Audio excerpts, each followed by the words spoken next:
efforts and ensure the federal government's response is as quick and effective as possible. Driven by extreme heat, prolonged drought, and the changing climate, as well as decades of forest management decisions, the 2021 wildfire season continues to outpace the devastating 2021 season in terms of large fires to date. Already this year, FEMA has approved 20 fire management assistant grants to help states pay for the cost of fighting these fires. The president has been receiving regular reports on how wildfires are impacting communities across the country, and he will continue to closely monitor the severity of this situation. Cuba meeting today that the president is having. Since the historic protest we witnessed in Cuba on July 11th, the president has been watching the events closely. As we have stated before, he's made clear that Cuba is led by a failed and repressive regime, and that communism is a universally failed ideology. That's why, from the start, the president has said that addressing this moment was a priority for the administration. We have said many times that Cuban Americans are the best ambassadors for freedom and prosperity in Cuba. As part of that, today, the president will host Cuban American leaders at the White House to discuss the demonstrations and the administration's response. In addition, we also announced yesterday that the president is nominating Cuban American Frank Mora to be the next U.S. ambassador to the Organization of American States, a vital forum where we have and will continue to regularly urge the countries of the hemisphere to support the fundamental freedoms of the Cuban people. And I know you love these. This is of our vaccination update. They're so great. We're always happy to share them with you. So today we recorded over 500,000 new shots in arms, the highest number since 1st of July. And the average number of people getting their first shots each day is up 30% over the past week alone. And this is the third week that states with the highest cases have the highest vaccination rates. Every day, Americans are making the choice to get vaccinated. This is an encouraging sign, but we need everyone across the country to have the conversation with someone they know who is unvaccinated about getting the shot. This is how we will stop the spread of the Delta variant and, as we all know, save lives. Finally, I have a quick preview of the week ahead for all of you. The next week, this next coming week, the president will continue engaging with members of Congress to pass the bipartisan infrastructure deal, which will deliver historic infrastructure investments that will drive economic growth and create good paying middle-class jobs. Also next week, the president will meet with Dr. Eric Lander, his science advisor and director of the Office of Science and Technology Policy, about his plan for preparing for future pandemics. On Tuesday, the president will deliver remarks on the administration's progress delivering vaccines to the world to fight this pandemic globally. On Friday, we will deliver remarks on the jobs report. As you all know, it's the first Friday of the month. And lastly, President Biden will then travel to Rehoboth Beach, Delaware, where he will remain over the weekend. Alex, please take it away. Sure.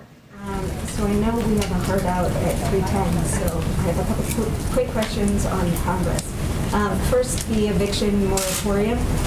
Lawmakers are scrambling to find a legislative solution, but Speaker Pelosi said today that she'd like to see the CDC extended. I know you all have cited the Supreme Court decision as the reason Congress needs to deal with it, but why not just extend it, have that legal fight, and give Congress a little bit more room to work? So as we've stated, Alex, and to your point about Pelosi, you know, as the Supreme Court said it could only be extended with congressional authorization. That was their decision.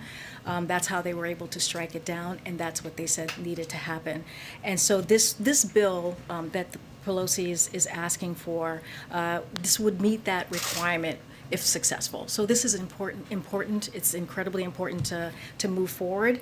And so the administration is going to work together with leaders in Congress on potential avenues to extend the eviction moratorium to protect these vulnerable renters and their families. We understand how critical that is, how important that is. It has been a lifeline to so many Americans here. So this is a public health concern, as you can imagine, that we think should be supported by both Republicans and Democrats. So we support the Speaker's effort, and we will do everything that we can to move this forward. On voting rights, can you tell us any more information about how the president's meeting with Schumer and Pelosi on the sort of efforts around voting rights? Yeah, absolutely. Oh, go ahead. I'm so sorry. Go ahead. That was it? Okay, great. So, as you stated, the President and the Vice President are hosting Speaker Pelosi and Leader Schumer at the White House today, later this afternoon. And they're doing this because they want to make sure that they continue having the conversation on protecting the sacred right to vote, because it's such it's an incredible priority for them. The President and the Speaker, the Leader Schumer, are regularly in touch about this, but they wanted to have this meeting in person to talk about the next step. This is both personal to the President, as we've talked about many times, having fought for voting rights his entire life. He spoke about it in Pennsylvania not too long ago, just a couple of weeks ago, and he's going to just continue having those conversations. And then one more on the CDC document that was just leaked. The Washington Post obtained a CDC PowerPoint that suggests that the situation surrounding the Delta variant is more dire than the administration has characterized it. I wanted to read a few quotes from it. It said, quote, "Given higher transmissibility and current vaccine coverage, universal masking is essential to reduce transmission of the Delta variant. Quote, Delta variant breakthrough infections may be as transmissible as unvaccinated cases, and quote, risk of infection is reduced threefold in the vaccinated population." And so President Biden has repeated over and over that this is a pandemic of the unvaccinated, but this PowerPoint seems to raise questions about that. He's also promised to level up with the American people, so his comments yesterday, was he being completely upfront about the challenge from the Delta variant? This PowerPoint would suggest it's a little bit more dire than he laid it out to be. And why wasn't that PowerPoint made public? Why did it have to be to the public? And then lastly, I mean, why aren't we seeing universal recommendations for universal masking? Why is it just in areas of high transmission when the CDC seems to be suggesting universal masking is needed? Okay, Alex, that was a lot.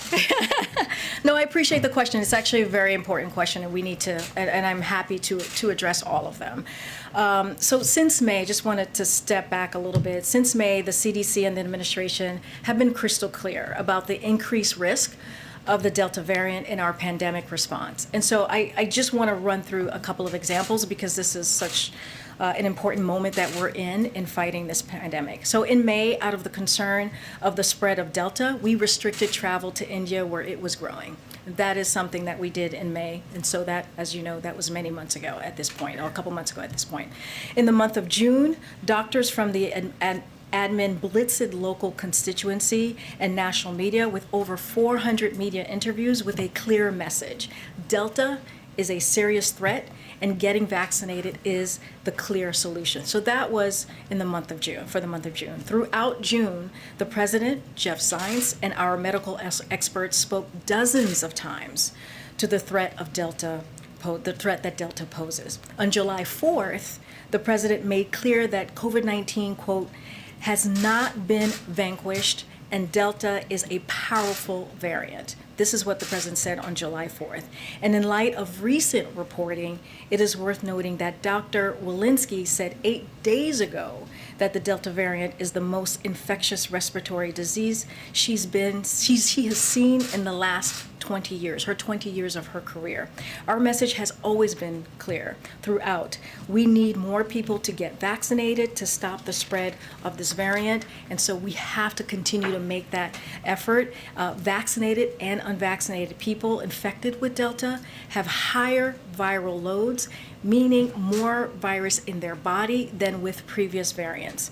The last two did not have that. And so this is what we're seeing in the Delta. High viral loads mean you are more likely to spread it. So in the rare occasions that vaccinated people get Delta in a breakthrough infection, they may be contagious. And this is what we heard from CDC this week. And so the most important takeaway, and I want to be really clear about this because this is critical for all of you who report about this and for those who are watching, we should have, the takeaway is we should have from this guidance and any follow-up reporting is actually pretty simple. We need more people to get vaccinated. That's the answer. We need more people to get vaccinated. That's if we want to stop the spread of this variant and avoid mutations, we can.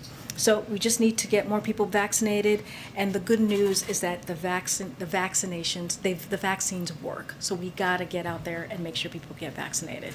Karine, the president said for the early months of this administration that those who were vaccinated and wearing masks and doing all those steps could look toward the 4th of July as that independence opportunity. We now know the CDC is basing some of this new science on a 4th of July party that happened in Massachusetts where the Delta variant was predominant. We saw that vaccinated people were passing it and so forth.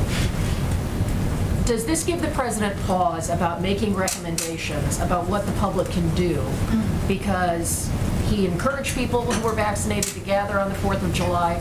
A group that did so is now sort of the poster example for the CDC of what can happen with this variant. I mean, you know, Kellyo, the president has always said he's going to follow the science and he's going to listen to public health experts. That's what we do, right? That's why we are all following the CDC guidance on masking. And so that's our North Star, as Jen has said earlier this week.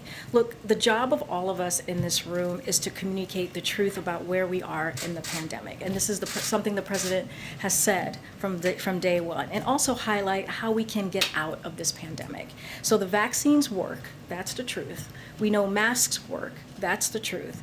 They save lives and prevent spread of this dangerous Delta variant. So we need to help in communicating the actions we are telling the American people to take and getting vaccinated and wearing a mask. If you're in an area where there's lots of virus circulating, it's more contagious, you have to wear a mask. I know I have one more question that I actually didn't get to for Alex that I want to make sure that I answer, which is the CDC release more data publicly, or this data. So just wanted to say that the CDC's first and foremost priority is getting the American people information as quickly as possible. And so that's what they did on Tuesday. They got it as quickly as they can. They're going to be releasing this data today, as you know, and it was clear that vaccinated people had the ability to transmit, and action needed to be taken quickly. And that's why they did it. They did it ahead of releasing the data, and they're going to do that today, as I just mentioned. Part of this is also in terms of getting information out. Like, why are the doctors not here in the briefing room to take our questions? Why have we not had a COVID briefing? When we got some update from Dr. Walensky, that was a phone briefing, provides information, but the public is eager to know more about what the Delta variant can do. You know what, Kellyo, I would argue that we had the President of the United States speak to this yesterday. He gave a more than 30-minute speech about where we are as a country. I mean, he is a trusted voice. He is the leader of our country. No, but we heard from him, right? We heard from the president yesterday. We heard from the president about the Delta variant and vaccinations in general the day before yesterday when he was in Pennsylvania, when he was supposed to talk about Buy American, which he did, but he led off talking about the vaccinations. We have had our doctors on your networks, on many of the networks that are here, talking, probably all of them, talking about the Delta variant all throughout these last couple of days. So they have been out there, they have been talking about it, and yeah, we heard directly from Dr. Lewinsky herself. You know, so this is something that we're going to continue to do. We're going to continue to make sure that we communicate directly with the American people, and also work hand in hand with local governments and state governments as well. Karine, thank you. Just to follow up on all of that, you mentioned the CDC's data that was released on Tuesday. I think the question is, why doesn't that guidance match the internal memos guidance? Because on Tuesday, they updated the mask guidance to say you only have to wear it in places that have high or moderate transmissibility. The internal memo that was leaked says, given higher transmissibility and current coverage, vaccine coverage, universal masking is essential to reduce transmission. So one, why don't the recommendations match? And two, should the American public anticipate updated guidance that includes universal masking and also new guidance about large gatherings and how many people should gather given what we are seeing from Provincetown? Well, as you know, Weijia, we do not make those types of, decisions from here when it comes to the science, when it comes to guidance, that comes from CDC. So the questions that you just asked me, I refer you to CDC about the slides and the what you saw in the slides specifically. That comes from them, and they will have that specific information for you that you're trying to get here. I will say though, I think the most important thing, and I don't want to get away from this because this is what's the most critical thing here, is that people need to get vaccinated. That's the answer. If we want to make sure that we curb this pandemic, that we curb the COVID-19, that we win this fight that we're in, we have to get people vaccinated. That's why the president calls this a pandemic for the unvaccinated. We have to make sure that we take care of each other and that they not just take care of themselves, but take care of each other. And we're talking about our kids who are 12 and under who can't get vaccinated. We're talking about our grandparents, right? We're talking about older people in our lives that we want to make sure are taken care of. And so that is, if anything, should be one of the main reasons people get vaccinated, to make sure they take care of their families and their community. Has the White House reviewed the CDC's internal memo and slides? I don't have anything to say about that. Okay. I could look Because into that. The analogies are helpful to understand, that the Delta variant is as contagious as chickenpox or more contagious than the common cold or Ebola. Are these things that they're going to present to the public to help us Well, the understand? data is being released today, I believe, right? Right? Right, so it'll be available. It's Okay. being released today.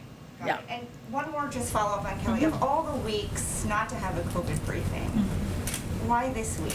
I mean, I know that's the question you all are asking me, but the doctors have been on national television all week speaking to this, answering the questions on your networks. So they've been out there talking about. They're not hiding. They're actually having the conversations with anchors and hosts and answering the hard questions about the Delta variant, about the CDC masking. And so they've been out there. They're not hiding. They're actually speaking to this almost every day. And we heard from the President of the United States yesterday for more than 30-minute speech that many of you were in. So, Thank you. yeah, Peter. Thank you. Building off of your point, the vaccines work. Then why is the president asking vaccinated people to mask up if there have been just 0.0035% of the 161 million fully vaccinated Americans who have had a breakthrough case? Let me give you the facts about the Delta variant, and maybe this will help Peter. It spreads more than twice as easily from one person to another, and it's spreading rapidly. It is really just across the country, and that is just the fact. 2 months ago, only 1% of COVID in the U.S. were Delta. Now, more than 80% are Delta. And so this is where we are today with this vaccine. And so we are listening to the experts, the CDC guidance, and this is what they are telling us. If you live in an area that is highly contagious and that has high levels, they are saying, giving the guidance of wearing a mask to protect yourself and to protect your community and your family. That is the guidance that we're getting. And some of the preliminary stuff we've seen from the CDC says this new guidance for vaccinated people to mask up is based on data from people who got sick partying in Provincetown, Massachusetts. Has the White House seen any proof that COVID is spreading, vaccinated people are spreading COVID who are not going to big parties? Here's what we know, and I'm just going to repeat again. We need to get people vaccinated. That is really the answer here. That is what we're seeing that's what we're hearing from CDC. That's what we're even seeing from these slides, is that people need to get vaccinated. That is how we fight the Delta variant. That is how we fight COVID. And then last one, the president said yesterday it is still a question whether the federal government can mandate the whole country to get vaccinated? He said, I don't know that yet. Does that mean he has asked the Justice Department to see if it's legal to make So- everybody get a vaccine? So when he said that about the mandate across the country, I would encourage you to read his statements and make sure you read the contents of his remarks. So a national vaccine requirement is not under consideration at this time. That's where we are with that. But has he asked the Justice Department to see if it's even possible? I don't have any more to add to that. Okay. A lot of questions, obviously, about the super spreader event in Provincetown. More than 800 cases, 74% of people there fully vaccinated. So doesn't that at least suggest that maybe breakthrough cases aren't rare? But that's not what the data shows us. That's not what we've gotten from CDC. We know that it is the breakthroughs that do happen with vaccinated people are rare. And so right now, what the CDC has told us is because they do know that there are some breakthrough cases, we have to make sure we're masked. And so again, we just have to continue to make sure people get vaccinated. That is the answer. That's how we got to move forward. And that's what we're focused on here at the White House. So we're supposed to see that as more of a one-off event? No, An that's outlier? well. What I'm saying is that what we're focused on, our message is very, very clear, is that we want to make sure that people get vaccinated. That is, yes, that is one event, but what the CDC guidance tells us is that the breakthroughs have been rare. This is what the public health officials have said. Like, yes, there are breakthroughs, but they have been rare. But the problem is that it is now contagious, right? And so that's why they're asking us to wear a mask. Where before, with the last two variants that we've seen, we weren't seeing that. We weren't seeing vaccinated people pass that along. And so now that has changed with the Delta variant. That is how serious this variant is. That's why our message continues to be, please get vaccinated. On the eviction moratorium, Speaker Pelosi in her statement said that only $3 billion out of an allocated $46.5 billion has actually gone out the door. So what is the administration doing to help get more money out the door faster? Yeah, so that's a good question because that shouldn't be happening, right? We are aware that the monies are taking some time to get to some time from, it's already out in the States, some time getting to where the folks who really need it, the renters and lawmakers.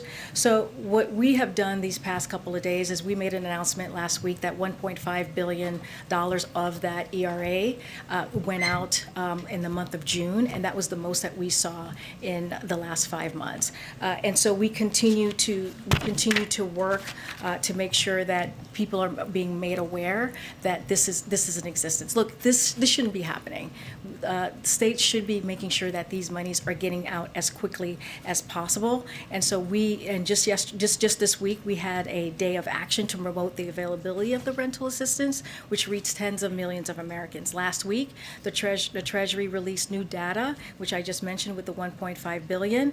And then, so what we know is that these funds can continue to be dispersed to renters and landlords until 2025. And so these emergency rental assistance are so critical, they're so important. And so we're making sure that we continue to work with local governments to get that out. Yes, I think people are applying. We've heard tens of thousands of people have applied. Yeah. They're just waiting for the funds to be dispersed. Yeah, I hear you, and that's why we're encouraging the states to get that out as soon as possible. They have it. They need to get that out. Yeah, gotcha. Karine, given the seriousness of the Delta variant, are there conversations in the White House or between the White House and its scientific advisors about more lockdowns, partial lockdowns, or anything along those lines? So that is something that, I know this was asked to me yesterday. The way we see this is that we have the tools in our tool belt to fight this variant, to fight this vaccine.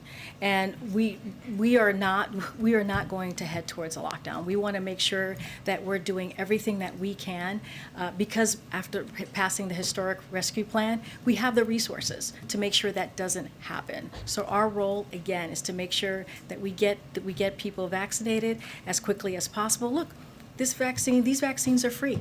They're easy to get. They've never been easier to get vaccinated. So that is the number one thing that we're trying to do, is making that happen. We have the resources to do that. That's what we've been able to do this past 6 months. We've been able to get more than 160 million people fully vaccinated. 80% of that are are people who are over the age of 65. And so that's what we're going to continue to do. And so our goal is to make sure that we are not headed towards that. That is not going to be the direction that we take, because we have the tools to prevent that. You said yesterday that the federal new requirements for federal workers could be an example for other employers.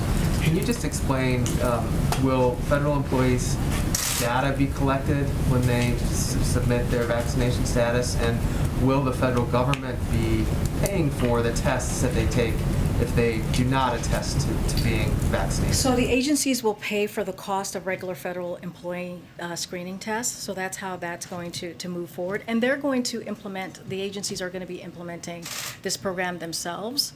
So they'll be in charge of that, how that moves forward. And so that's kind of how that's going to be dispersed, the program. Just on another topic, lastly, the New York Times is reporting and others that President Trump pressed the Justice Department last year to declare falsely that the election was corrupt.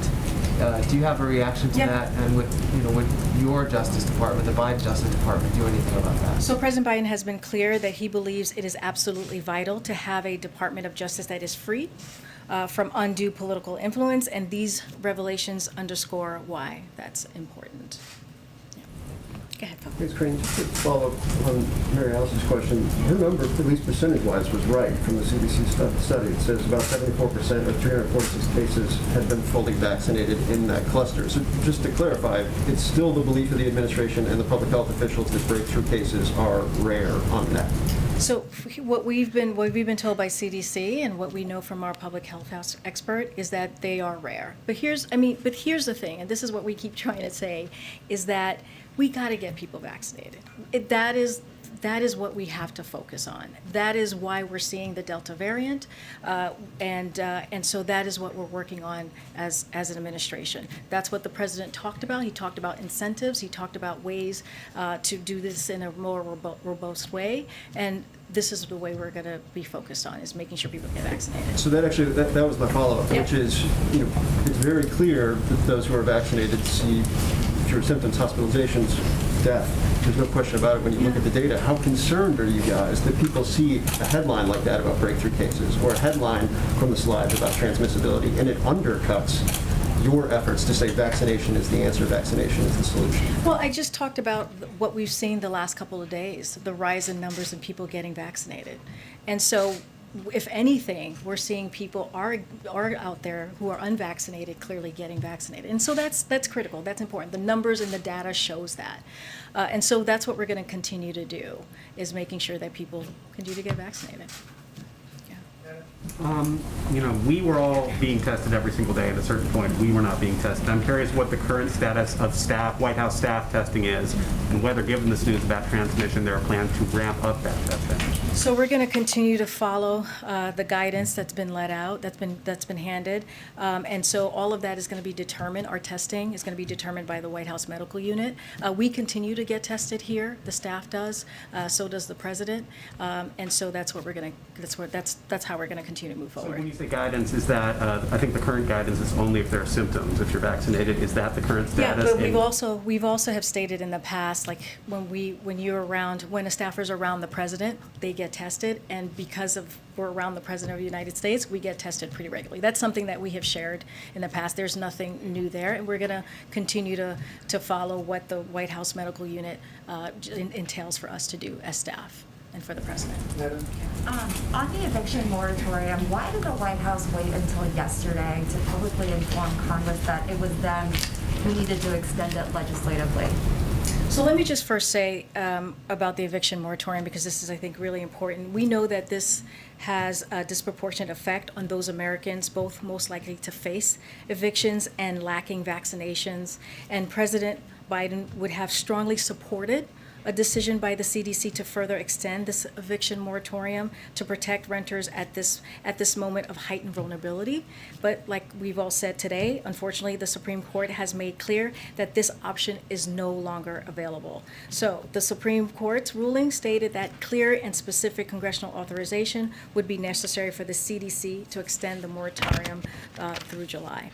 So one of the things that I do want to say that we have been doing, we have had this whole of government effect to get the word out about the availability of the rental assistant and to support grantees to ramping up their efforts. And so that is our focus, because we know that getting that funding to renters and landlords is incredibly key and important. So we've been doing that since day one, and now what we're saying right now, and what we have been saying, is that we're going to work with Congress to make sure that we're able to extend it. We support Speaker Pelosi in her efforts, and what she is trying to do actually speaks to what the Supreme Court laid out in making sure that there is a continuation of the eviction moratorium. Right, but the Supreme Court ruling was more than a month ago, and you waited until this week to tell Congress that they needed to do, and you effectively jammed them 2 days But before the moratorium ended. we've been having conversations with Congress for some time about this.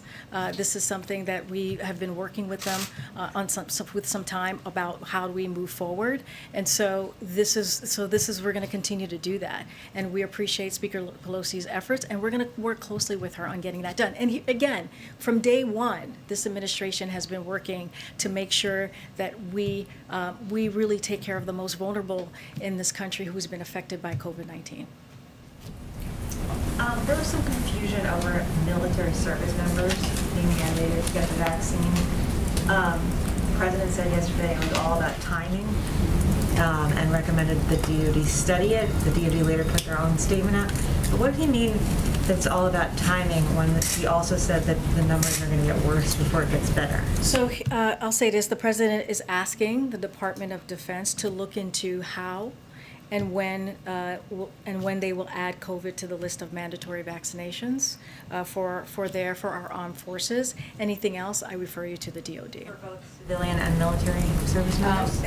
I just know it's the Department of Defense. That's who he's been talking to about getting that done.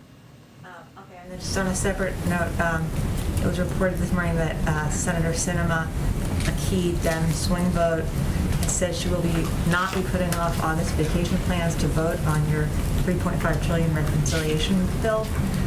What's your reaction to that? Look, I know that this has come up, and I just want to be really clear about this and what Sinema actually said. And so, I'm not going to clearly negotiate or anything like that at the podium, but it's important to be clear about what the senator said. She is going to vote to proceed with the debate on the budget resolution. She expressed reservations about the top line, which she's been clearly clear about, and other senators have said the same, but she's not standing in the way of moving this process forward. Thanks, Karine. You've been clear that the position of the administration is around the importance of getting vaccinated, but I had a follow-up to Alex's question earlier, because a lot of Americans do not know if they are in an area with substantial or high levels of transmission. So while you are trying to get vaccination rates up, is it the position of the administration that local officials in those affected areas should bring back mask mandates? Well, local officials are going to look at the vaccination rate in their area, and they have the flexibility to put that into place, to put mandates into place, as we've seen across the country. That is not our role here. As the federal government, we are not mandating mask wearing. We're following, again, CDC guidance, and we encourage local governments and states to adhere or to take a look at the guidance and make sure that they keep people safe, right? They keep their community safe and they keep people in their state safe. So that is what we encourage. And at the same time, I'm going to be a broken record on this because this is true. This is the case. We have to make sure we continue to get people vaccinated. And a question with respect to Cuba and the ongoing policy review. I know there's a meeting today, but has there been any movement on actionable steps? Specifically, does the president plan to lift travel restrictions between the U.S. and Cuba and make it easier for Cuban Americans to send money to their relatives on the island, both of which are issues he campaigned on? No, and both important issues that we understand to the Cuban people. So we're not going to preview any specific actions here. That is not something that I'm going to do from the podium. I will say that on the remittances, this is a complex issue that requires coordination with experts that will help to inform the administration's policies. So at the president's direction, the Department of Treasury and State will form a remittance working group to review available options to establishing those channels. May I follow up, please, on Cuba? Right back here. May I follow up on Cuba, please? Thank you so much.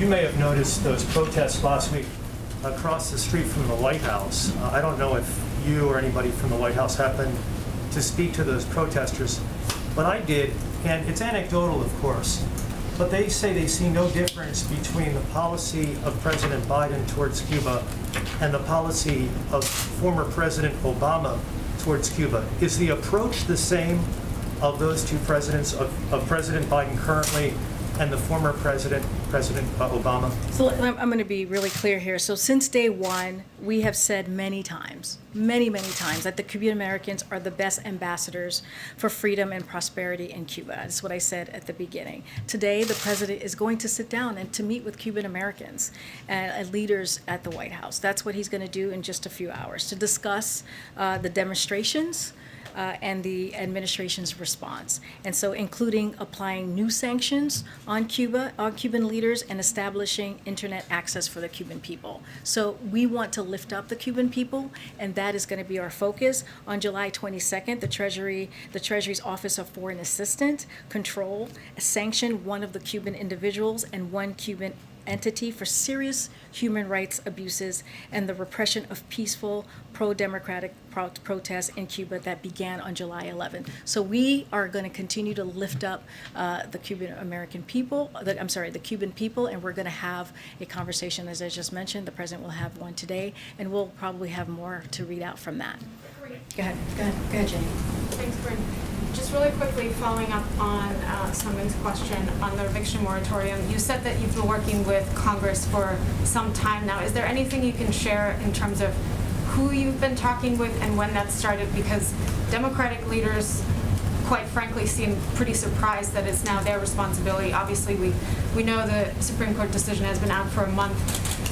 So what can you share in terms of that? I don't have specific meetings or conversations to share. Look, what I want to make really clear is that we're going to work with Congress to get this done, because we understand the importance of the eviction moratorium to everyday people, especially after what we have seen this past year with COVID-19. That is a priority for us, and we work with Congress on so many different issues and have so many different conversations, and this is going to be a priority, and so we support what Speaker Pelosi is trying to do now. Do you have any response to Congresswoman Ocasio-Cortez calling your handling of the situation reckless and irresponsible? Because the White House hasn't shown leadership. I disagree with the Congresswoman because, as I stated and I've laid out, from day one, we have been working on the emergency rental assistance.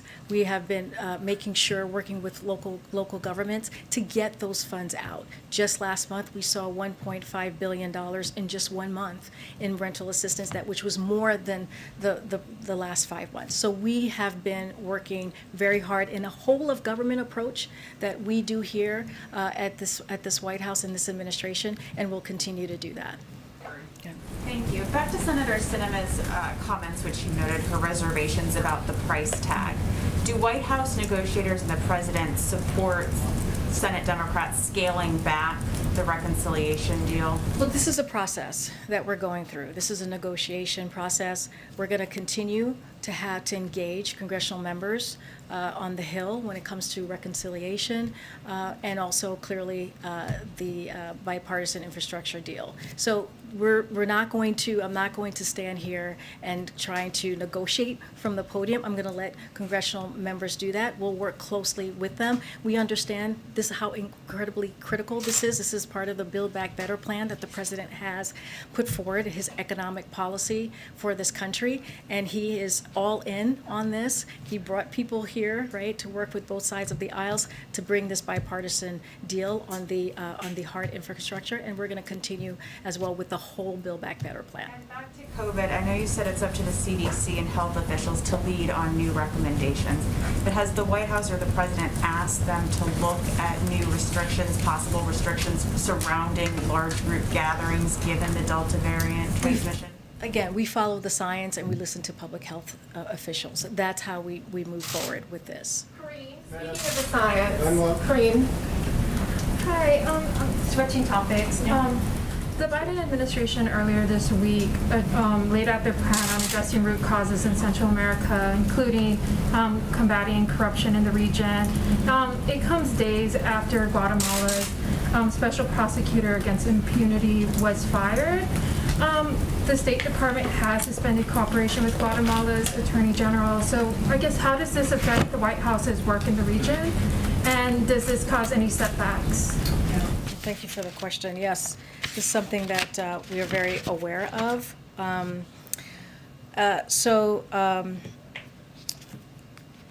The situation in Guatemala. Look, it's important to us to make sure that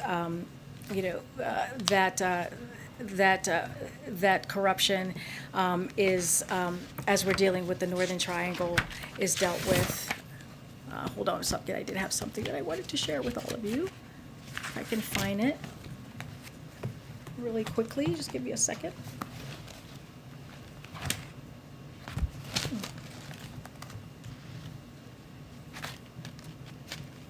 I don't have it with me. But it's something that we're aware of, and as you can imagine, as we're dealing with the Northern Triangle, as you just stated, it's critical and important that when we're dealing with these countries and talking about how we're going to help them with the root causes, that corruption, is something that doesn't affect the process that we're trying to make. And when we do deal with the Northern Triangle countries, it's not giving money directly to the government. It's working as well with the organizations on the ground. So that is also critical and important. And so we're going to keep an eye on that. We're going to stay focused on that as well. And we should have more to share on the Guatemala situation. Yeah. Oh my gosh, I totally forgot.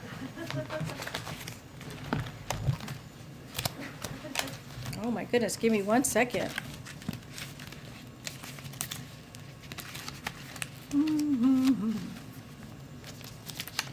Our Fun Friday. Okay, for our last question for our Fun Friday Zoom, reporter hailing from Black Information Network, Vanessa, hey Vanessa Tyler, how are you? Oh, we cannot hear you. Can't hear you, Vanessa. I know. There are pets questions in the room, for sure. Karine, how do you test that is the Delta variant, that COVID is the Delta variant? I don't understand the question. Well, how do you test when that it's the dominant strain in the area when people just test whether they're COVID positive? Well, we don't test it. We listen to public health and scientists, and they tell us that it's the Delta variant. I don't even understand. Why would they explain? Explain their process of how they're determining it's the Delta variant. I mean, that's what they are telling us. I laid out I laid out how contagious it was, and I laid out why we needed to act on the Delta variant. I laid out but a lot of why. The answers we get is because they say so, without a lot of. Well, they're the experts. It's not just they. These are scientists. These are experts. I just said that. Hold on one second. I just said that Dr. Lewinsky said just recently in her 20-year career, she had never seen a variant that was so contagious. So this is 20 years of her career. So this is absolutely a major problem that we are trying to deal with. That's why we heard from the president yesterday. That's why we keep talking about people need to get vaccinated. So that is the way that we're trying to move in this administration, making sure that we are protecting people here, making sure that we're dealing with this pandemic in a way that is effective, and that's how we're going to move forward. I'll take another question. Go ahead. Go ahead, Eugene. Go ahead, Eugene. In April, the chief of staff told Playbook that the education department was reviewing whether the president could forgive student debt, and that review would be done in a matter of weeks, we're at a matter of months. So just wondering where that review stands. This is the student. So the president signing away 10,000 or 50,000, which is a big ask. So I think we've been, the president, as you know, supports Congress providing $10,000 in student relief and debt relief, and he continues to look into what the debt relief actions can be taken administratively. I don't have an update on that at all right now at this moment. Look, the Department of Education is working in partnership with colleagues at the Department of Justice and the White House to review options with respect to debt cancellation. And so again, I don't have any update. Okay. We're gonna have to wrap up. We're gonna have to wrap up, guys. We're gonna have to wrap up. Thank you so much. Thank you. Thank you, everybody. Oh my gosh. Can we hear you now?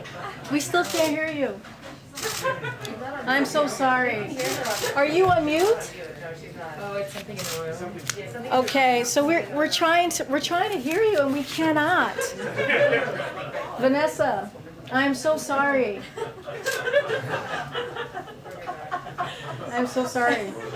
Do you want to write a note? Let us know what your questions is. All right. All right, Vanessa. We'll try next Friday. Okay. We can play it on the laptop probably. This is behind. I can't hear her though. Hold on. It's gonna take a second to catch up. I can't hear her. All right, guys. Vanessa, we'll see you. We'll try and do it next week. I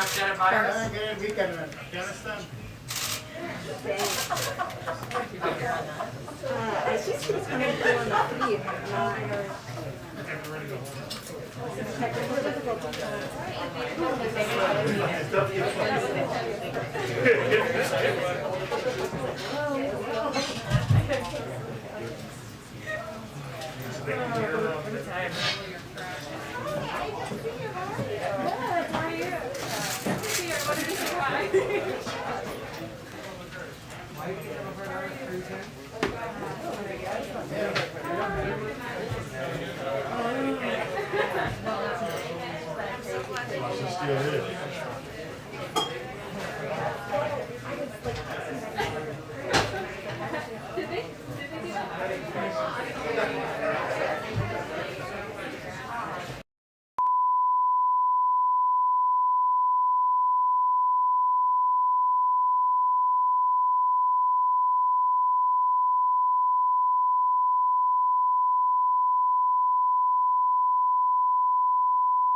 Mr. Kennedy, no.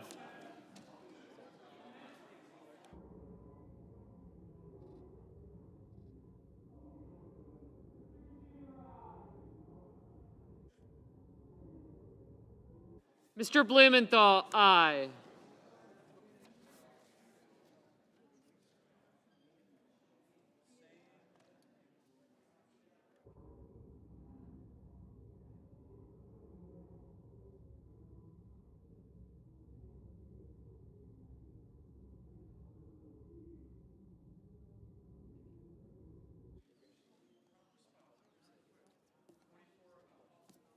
Mr. Ossoff, aye.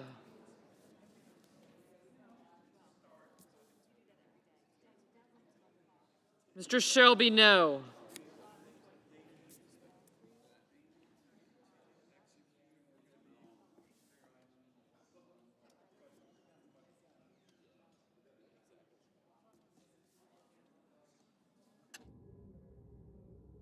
Mr. Cruz, no.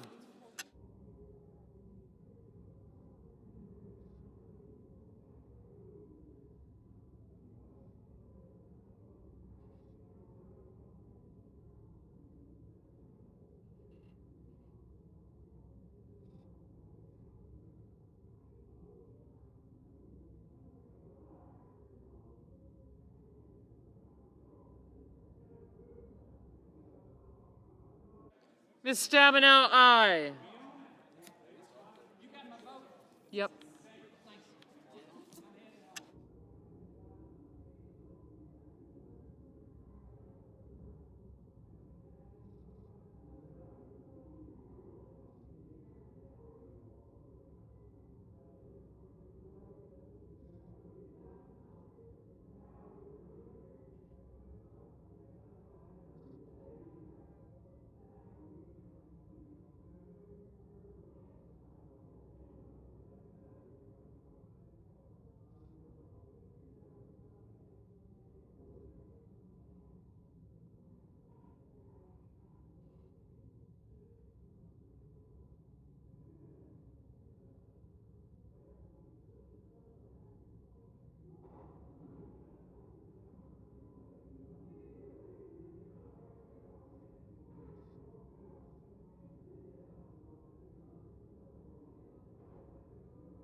Mr. McConnell? No.